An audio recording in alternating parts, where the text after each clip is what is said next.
दो आपके ही ना कपूर जी, दो है आपके भी। एक गरीब को दे देना, एक अमीर को दे देना है क्या?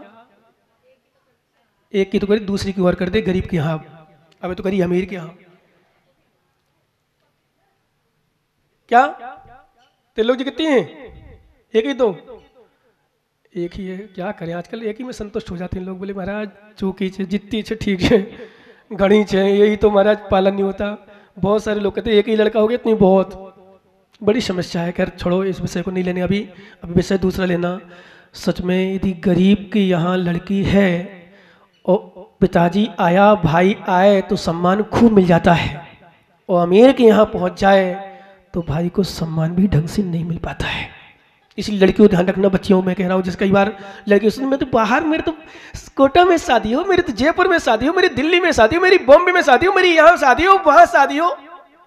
बिल्कुल नहीं सोचना, जितनी बच्चियों ध्यान रखना, जितना मुझे मानती हो जितने लोग, बिल्कुल नहीं सोचना बड़े घर में हो, बड़े पैसे वालों को, बड़े शहर में हो, नहीं। छोटे गांव, अलोच जैसे गांव देखो, छोटे छोटे गांव, खटगढ़, चोरे, निवाई, टोंगे, बुदी, बुदी भी छोटा ही छोटा, मतलब बड़े शहर है, पर वास्तव में भावना यहाँ गांव जैसी है।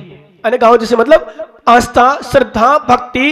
देखो विधान सुबह 6:45 बजे तो भाई साहब लोग आ गए थे ऊपर, इतनी ठंडी में। शहरों में तो 9 बजे के पहले तो, वो भी पहले मालूम, पहले नाश्ता कराना पड़ता।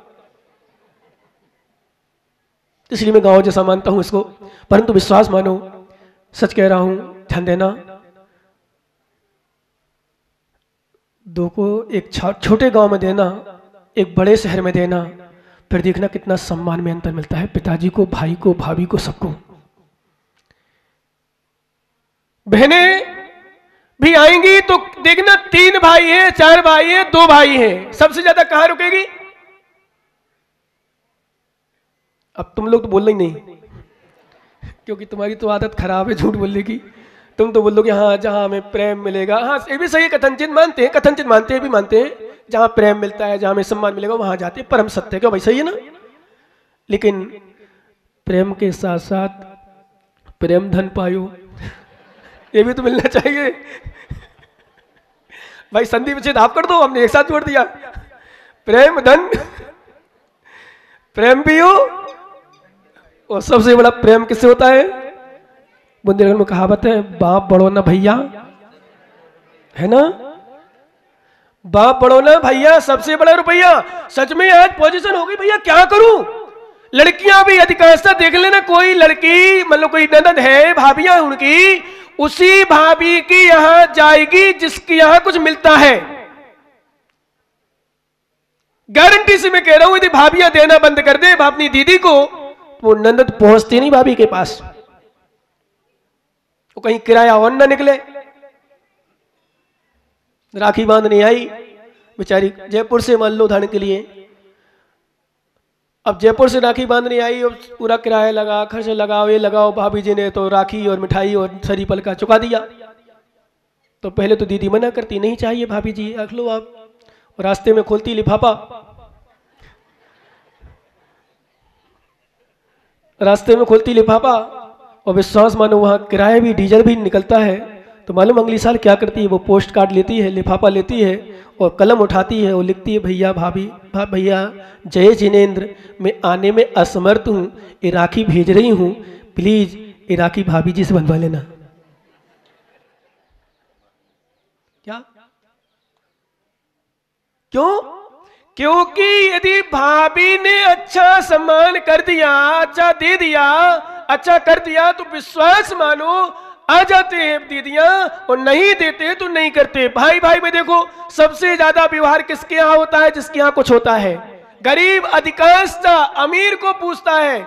हमारे पंडित धनंजय कवि ने विशापहार स्तोत्र में भगवान की आराधना करते हुए लिखा है कि भगवान अंधकार में स्थित व्यक्ति को प्रकाश में स्थित व्यक्ति वाला नहीं देख पाता, अंधकार वाला व्यक्ति प्रकाश में स्थित व्यक्ति को देख लेता है। कुछ समझ में आया? अंधकार में स्थित, अंधकार में कोई ठहरा है तो प्रकाश में कोई व्यक्ति ठहरा, सामने प्रकाश है, अंदर अंधकार है, तो अंधकार वाला प्रकाश वाले को देख लेगा, पर प्रकाश वाला अंधकार वाले को नहीं देख पाते। लौकिक बिल्कुल सही है, बिल्कुल फैक्ट बात, सत्य सच्चे ना। अंधकार वाले दिखते नहीं क्योंकि, और प्रकाश वाला आचार्य महाराज ने, पंडित जी ने दृष्टांत दिया और समझाया, अंधकार वाला व्यक्ति प्रकाश वाले को देख लेता है, प्रकाश वाला व्यक्ति अंधकार वाले को नहीं देख पाता। गरीब व्यक्ति अमीर को देख लेता है, पर अमीर व्यक्ति गरीब को नहीं पूछ पाता है। गरीब व्यक्ति अमीर को पूछ लेता है, अमीर व्यक्ति गरीब को नहीं देख पाता है। विश्वास मानो, भगवान की आराधना करते हुए लिखा, भगवान पर आप ऐसे हो कि अमीर को भी देखते हो, गरीब को भी देखते हो, अमीर को भी पूछते हो, गरीब को भी पूछते हो। जो आपके दरबार में आ जाए, जो आपके दरबार में आ जाए, उसके लिए ही आप सबके लिए बराबर आशीर्वाद देते हो, बराबर फल मिलता है। ध्यान रखना, चाहे गरीब भक्ति करे चाहे अमीर भक्ति करे, अमीर दान दे चाहे गरीब दान दे, विश्वास मानो जैसी भावना से देगा उसको फल वैसा मिलता है। यही हमारे गुरुओं पर, क्योंकि गुरु भी चलते फिरते भगवान के तुल्य हैं, चलते फिरते भगवान, बनने वाले भगवान। ए भगवान तो कुछ बोलते नहीं, ए भगवान बोलते हैं, इसलिए इनको चैतन्य तीर्थ कहा गया है, चलते फिरते भगवान कहा गया है। विश्वास करना ज्ञानी, यदि साधुओं में भेद निकलने लग जाए तो फिर विशेषता नहीं। तो आचार्य विमल सागर महाराज की एक शिक्षा मैं समझता हूं, आज वर्तमान में भारतवर्ष में जितने साधु हैं सबको ग्रहण करना चाहिए, जितने श्रावक हो। ध्यान रखना, आज पोजीशन क्या हो गई, जैसे उदाहरण के लिए लो, महाराज है अभी 2 महाराज, कितने महाराज भैया बोलो ना, बोलो ना, बोलो, सुनो, 2 चौके से ज्यादा नहीं लगेंगे। ललितपुर में यदि छोटे महाराज चले जाएगा, चौका लगाने वाला मैंने मिले कोई, उसी ललितपुर में कहो, मालूम चला धर्मशाला में हो, संत भवन में हो, ठीक है लगा लेते, लगाने वाले ऐसा नहीं लगे, पर मालूम चला कोई छोटे, मतलब जिनको ज्ञान नहीं है, प्रभावना नहीं है, नाम नहीं है, सब प्रभावना, सब प्रशंसा नहीं है, कुछ भी मान लो, विश्वास करना ज्ञानी। ध्यान रखना, वही यदि कोई आज वर्तमान में स्थिति श्रावकों ने साधकों के साथ कर दी और साधु भी श्रावक के साथ कर रहा है, क्या श्रावक भी साधु के साथ कर रहा है, साधु भी श्रावक के साथ कर रहा है। देख ले तो चेहरा कहां है बड़ा आदमी का, तो मालूम चला खाली बड़े गरीब गरीब रह जाते। सही बताऊं, वो अमीर के यहाँ चला जाता है। क्या स्थिति लगते हैं कभी कभी लोग सोचते हैं, हमारे आचार्य विमल सागर महाराज धन्य। एक बार सभी लोग सिर झुका के नमस्ते कर लो, हाथ जोड़ करके कि भगवान हमें सद्बुद्धि दें। हाथ जोड़े सभी, उस सिर झुकाए, अच्छे से सद्बुद्धि मांगो भगवान से, गुरु से एक प्रार्थना करो भगवान कि हमारे अंदर ऐसा भेद ना हो, हमारे अंदर कोई ना हो, हमारे पास तो ऐसी श्रद्धा हो, कोई भी पिची कमंडलधारी निर्गंत दिगंबर साधु दिख जाए तो हमारे शीश झुक जाए। जिस साधु ने समाधि कर ली, आचार्य महाराज कहते हैं, सत्तट भाव गहणे डिब्बाण मणक तुम लहदी। आचार्य भट्टकेर स्वामी ने मूलाचार्य जी में लिखा है, एक गम्मी भाव गहणे समाही मरम लहित जति जीवो सत्तट भाव गहणे डिब्बाण मणक तुम लहदी। अर्थात जो साधक, जो मुमुक्षु एक भाव में समाधि मरण कर लेता है, कितने में, एक भाव मात्र समाधि मरण कर लेता है नियम से। ध्यान रखना, मैंने कल एक बात कही थी, आप लोग समाधि मरण बनाओ, अच्छी बात है, पर भावना बनाना कि भगवान समाधि मरण, कैसे समाधि मरण हो, ये तो भावना आप लोग दिन रात मेरे स्वामी में भावनाएं भाऊं, देहांत के समय में बहू को परेशान कर जाऊं, क्या करते हो, ऐसे करते हैं ना, दिन रात मेरे स्वामी मैं भावनाएं भाऊं, देहांत के समय में बहू को न छोड़ जाऊं, छोड़ूंगा नहीं बहू को, मैं छोड़ूंगी नहीं बहू को, नहीं। और मालूम कुछ लोग तो होते हैं, मैं तो छोड़ूंगा नहीं, विश्वास करना नहीं, देहांत के समय में तुमको ना भूल जाऊं, कहते तो है हम, ऐसा कहने मात्र से नहीं होगा, कहने के साथ साथ ये भावना बनाओ भगवान, जब इस शरीर से मेरे प्राण निकले, जब शरीर से मेरा गमन हो, जब मेरी परलोक की यात्रा हो। ध्यान रखना, सभी जीव भावना बनाना आज,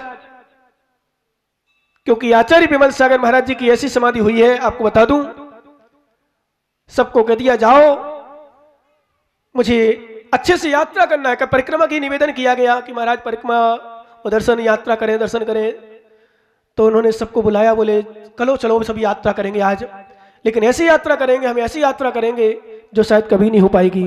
तो लोग आश्चर्य करते रह गए, सभी साधु लोग आश्चर्य करते रह गए, और विश्वास मानो सभी साधुओं को आहारचर्या अग्नि भेज दिया। और महाराज एक छत पर कहीं किनारे में गए, चौकी बैठते हैं और ध्यान में लेते हैं, विश्वास करो जैसी ध्यान में लीन हुए कि आज तक नहीं आए, ध्यान में ही लीन हो गए और बैठे बैठे चले गए। ऐसा समाधि मण मैं समझता हूं ज्ञानी। ध्यान रखना, हजारों लाखों वर्ष तक लग जाते हैं, हजारों वर्ष लग जाते हैं, कई बार नहीं कर पाते समाधि। कई बार नहीं कर पाते हैं, लेकिन बैठे बैठे जाना, बैठे बैठे जाना, ध्यान रखना, भगवान का स्मरण करके ध्यान करते हुए सबसे कहते हैं ना भाई अब तुम लोग कोई मेरे सामने रोना नहीं, क्योंकि ध्यान रखो आप लोग भी कर सकते हो घर परिवार में ही, माताएं पुरुष लोग जितने हो बड़े लोग अपने घर वालों से अपने बच्चों से कह देना सभी कि बेटा जब मैं मरने लग जाऊं, मेरा अंतिम समय आए, तो मुझ पर उपकार करना, मुझ पर करुणा करना, अब शकुन मत बनना। क्या कभी कोई संवेद सागर की यात्रा करने जा रहा हो, शुभ काम करने जा रहा हो, ध्यान रखना भैया, शुभ काम करने जा रहा हो और कोई रोता हुआ मिल जाए, समझ लो अब शकुन हो गया है। शादी विवाह में जा रहे हो, कहीं कर रहे हो, विश्वास मानो, कहीं अच्छे मांगलिक कार्यक्रम में जा रहे हो, कोई रोता हुआ दिख जाए, रोता हुआ बिलख रहा हो वो दिख जाए, ध्यान रखना अब शकुन हो गया है। तो अपने घर वालों से कह देना, अपने परिवार के लोगों से कह देना, मैं परलोक की यात्रा करने जा रहा हूं, मैं परलोक की यात्रा करने जा रहा हूं, बेटा बहू बेटी मेरा अब शकुन मत बनना, मेरे जाने के पूर्व मेरे सामने मत रोना, मेरे लिए तो नमोकार मंत्र बैराग भावना 12 भावना सुना करके खुशी खुशी भेजना, क्योंकि जाना तो है ही, जाना तो है ही, पर अपशकुन बन के क्यों भेज रहे हो मुझे? क्योंकि रोने से ध्यान रखना बहुत सारे लोग समाधि के समय, ध्यान रखना विशेषता है समाधि के समय घर वालों को नहीं बुलाया जाता है, रागियों को पास में नहीं रखा जाता है, बेटा बेटियों को भंगो नहीं बुलाया जाता। क्यों? ये राग में रोने लगेगा, राग करेगा, इसलिए दूर रखो, दूर से दर्शन कराओ। महाराज बन गए तो साधु बन गए, उनके लिए भी उनके परिवार वालों से दूर रखा जाता है, कहीं राग उत्पन्न हो जाए, मित्रानुराग, कहीं परिवार का राग, कहीं बच्चों का राग, पत्नी का राग, किसी का भी राग उत्पन्न हो जाए, उनसे दूर हो सकते हो। जिन जो देख रहे उनको राग उत्पन्न हो जाए, विश्वास करो सबको दूर रखा जाता है। क्यों रखा जाता है? क्योंकि समाधि मरण साधना का सबसे बड़ा फल है, समाधि मरण। ध्यान रखना, साधना का फल सबसे बड़ा समाधि मरण। एक गम्मी भाव गहले समाई मरणम लहजत जीवो, जो एक भाव में मात्र एक भाव समाधि मन कर लेता है, नियम से 7-8 भाव के अंदर मोक्ष चला जाता है। नियम से इस सिद्धांत है, 7-8 भाव बहुत हो गया।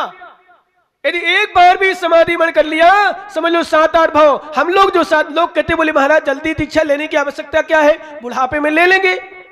बहुत लोग सोचते हैं भैया बुढ़ापे में कोई भरोसा नहीं समाधि हो जाए, क्योंकि बुढ़ापे में शरीर जब शिथिल हो जाता है तो विश्वास मानो इनके अंतरंग के परिणाम भी शिथिल हो जाते हैं फिर।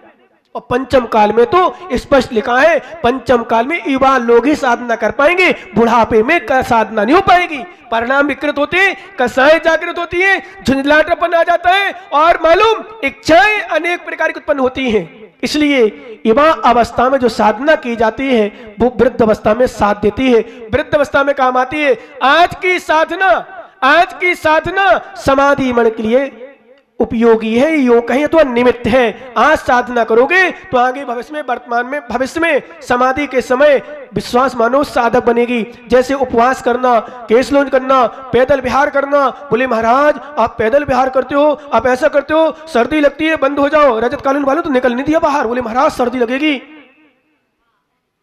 क्यों भैया सर्दी लग रही है? लग रही है आप लोगों को सर्दी? से बताओ, जब तुम्हें खुले में सर्दी नहीं लग रही, क्यों नहीं लग रही सर्दी? क्योंकि भगवान के चरणों में बैठे हो। रख दो, अभी नहीं रखोगे तो कब रखोगे? ओ बाबा प्रकाश जी देखो बुढ़ापे में खरी लगा रही हो, क्या ही करो, कैसी समाधि होगी? समाधि दिवस चल रही, ध्यान रखना। सबसे राग जहां छूटता है, समाधि का मतलब क्या है? समान बुद्धि, क्षमता समान। ध्यान रखना, जहां राग द्वेष समाप्त हो जाए, जहां भेदभाव समाप्त हो जाए, जो साधु ध्यान रखना भेदभाव रखते हो, जो साधु राग द्वेष रखते हो, निंदा स्तुति में, प्रशंसा में कूलते फूलते हो, विश्वास करना वो साधक कभी समाधि मान नहीं कर सकते। जो सर्दी गर्मी में परेशान हो जाते हो, जो भूख प्यास की बाधा ना सह पाते हो, उनके लिए लिखा वो समाधि नहीं कर सकते। समाधि मन के लिए विश्वास करो बहुत साधना करना पड़ती है। सुनो ज्ञानियों, एक बात बताऊं, पूर्व भाव का पुण्य चाहिए पड़ता है। पूर्व भाव का नोट कर लेना, पूर्व भाव का पुण्य चाहिए पड़ता है जब साधु के चरणों में दर्शन पूजा के लिए आ पाते हैं। ध्यान रखना, पूर्व भव का पुण्य चाहिए पड़ता है। जब साधुओं के चरणों में दर्शन करने के लिए, पूजा करने के लिए आ पाते हैं, और अनेकों भव का पुण्य चाहिए पड़ता है जब साधु बन पाते हैं, और लाखों करोड़ों भव का पुण्य चाहिए पड़ता है जब कभी समाधि मरण कर पाते हैं। हर व्यक्ति समाधि मरण नहीं कर पाता, ध्यान रखना। समाधि मरण मतलब 67 भव गहने, 7-8 भव के अंदर अंदर मोक्ष नियम से। क्योंकि लोग कहते बोले महाराज उनके भाव अच्छे क्यों नहीं हो रहे हैं, महाराज उनके परिणाम अच्छे क्यों नहीं होते हैं, वो दीक्षा लेने की भावना क्यों नहीं होती है, वो ऐसा क्यों नहीं होता है, वो घर में इतनी कसाई क्यों करते हैं, उनको राग क्यों है, उनको द्वेष क्यों है। बोले महाराज हमारे बाबा जी इतना कसाई करते, इतना कसाई करते हैं कि घर में रोज क्लेश होती है। महाराज इतना बुढ़ापा आ गया हो, लोभ नहीं छूटता, खाने पीने की इच्छा नहीं छूटती। बोले महाराज बताओ क्या करें। मैंने कहा भैया कुछ नहीं करो, कुछ नहीं करो, उनकी होनहार बिगड़ चुकी है, उनको कोई संबोधन नहीं कर सकता अब। क्या? क्योंकि समाधि मरण करना, परिणामों की विशुद्धि के साथ मरना, इस सामान्य चीज नहीं भैया।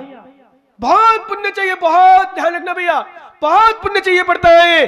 क्योंकि इतनी सारी, एक विचार करना, भारत देश में कितनी जनसंख्या भैया बताओ त्रिलोक जी, कितनी जनसंख्या है भारत देश में?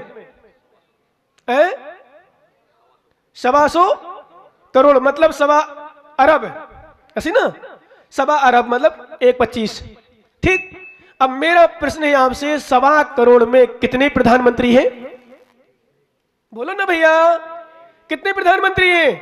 मनीष ज्ञानी एक ही ना।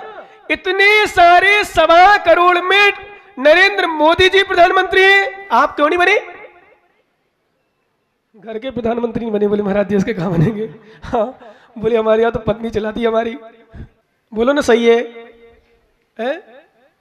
एक प्रधानमंत्री, ध्यान रखना भैया, पूरे देश में से एक प्रधानमंत्री बना है। अब कोई बन जाए आगे, ये नहीं कह रहा हूं कि नरेंद्र मोदी की है कि वो कोई बने, मेरा विषय नहीं अभी, पर एक ही बनेगा। विचार करना, 125 करोड़ जनसंख्या में से सिर्फ एक प्रधानमंत्री बनता है।